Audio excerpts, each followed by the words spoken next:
1 Samuel, chapter 21. David went to Nob, to Ahimelech the priest.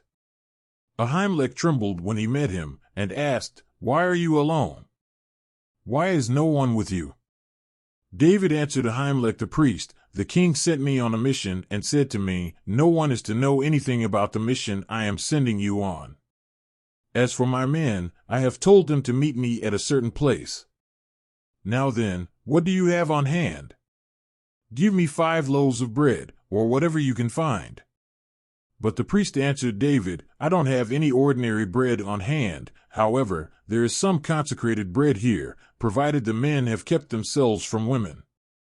David replied, 'Indeed, women have been kept from us, as usual whenever I set out.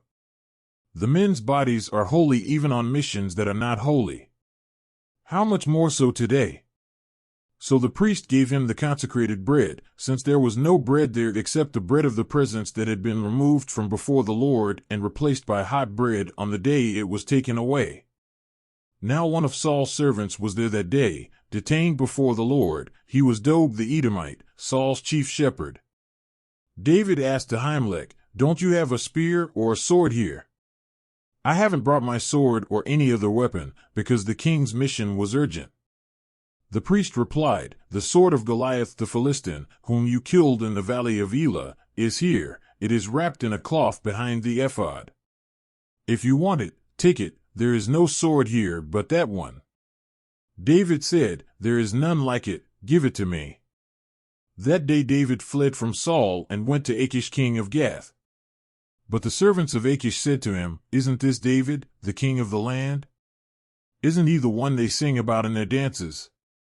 Saul has slain his thousands, and David his tens of thousands.' David took these words to heart and was very much afraid of Achish king of Gath. So he pretended to be insane in their presence, and while he was in their hands he acted like a madman, making marks on the doors of the gate and letting saliva run down his beard. Achish said to his servants, 'Look at the man. He is insane. Why bring him to me? Am I so short of madmen that you have to bring this fellow here to carry on like this in front of me? Must this man come into my house?'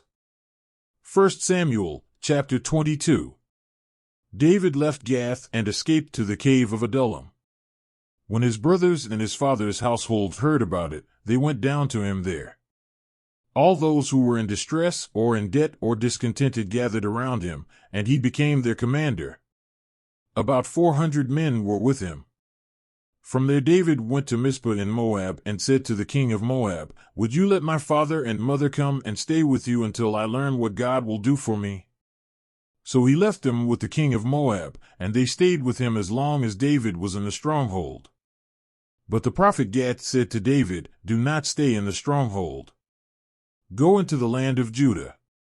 So David left and went to the forest of Hereth.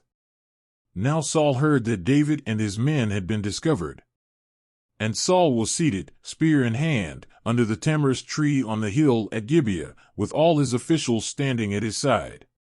He said to them, 'Listen, men of Benjamin. Will the son of Jesse give all of you fields and vineyards? Will he make all of you commanders of thousands and commanders of hundreds?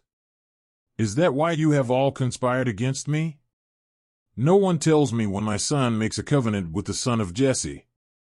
None of you is concerned about me or tells me that my son has incited my servant to lie in wait for me, as he does today.'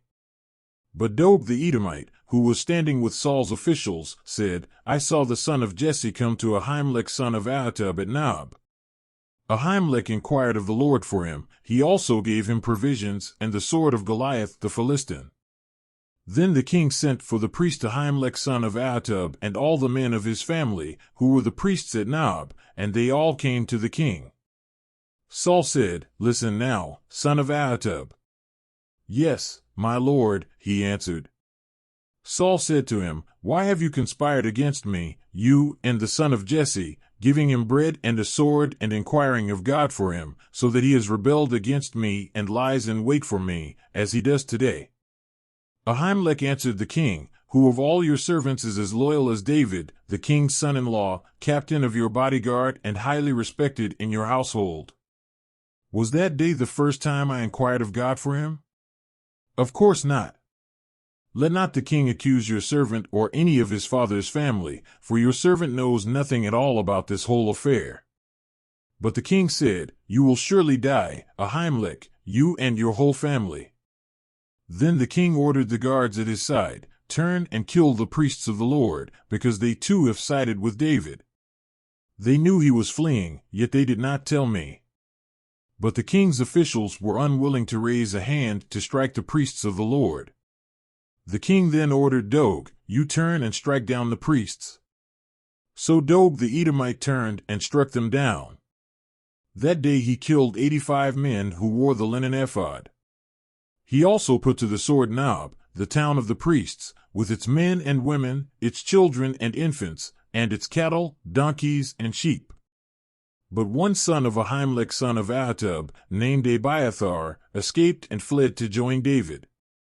He told David that Saul had killed the priests of the Lord.